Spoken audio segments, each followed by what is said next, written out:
Harmony Hills کی عجیب قصبے میں ایک پرسکون رات میں ایک عجیب واقعہ پیش آیا۔ ایک چھوٹا خلائی جہاز آسمان سے اترا اور اس کی ہٹ زارا کو ظاہر کرنے کے لیے کھولی گئی، جو ایک دوستانہ ماورائی زمین ایکسپلور ہے۔ ابتدائی صدمے کے باوجود قصبے کے لوگوں نے، جس کی قیادت متجسس نوجوان ایلکس کر رہے تھے، غیر متوقع مہمان کو گلے لگا لیا۔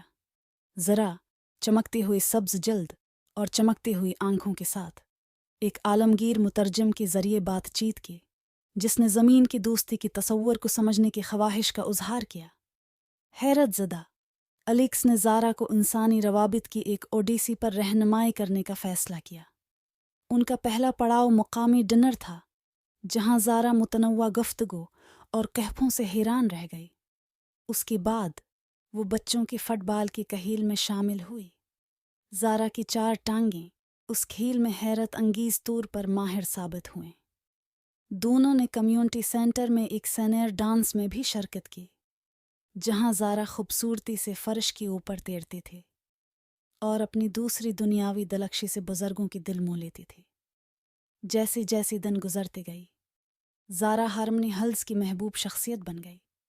شہر کے لوگ، جو کبھی ہوشیار تھے، اب اتحاد کی علامت کے طور پر اپنی اجنبی دوست کو گلے لگاتے ہیں۔ زارا نے ان کے خلا کی مہم جوئی کی کہانیاں بانٹ کر اور دور دراز سیاروں سے تحائف پیش کر کے بدلہ لیا۔ تاہم جب ایک سرکاری ایجنسی نے زارا کی موجودگی کو پکڑ لیا تو اس نئی دوستی پر ایک سایہ چھا گیا۔ نامعلوم کے خوف سے انہوں نے اجنبی کو حراست میں لینے کی کوشش کی۔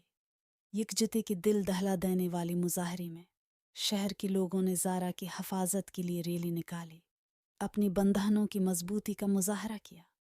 آخر میں ایجنسی نے زارا اور ہارمنی ہلز کے لوگوں کے درمیان حقیقی دوستی کو تسلیم کیا۔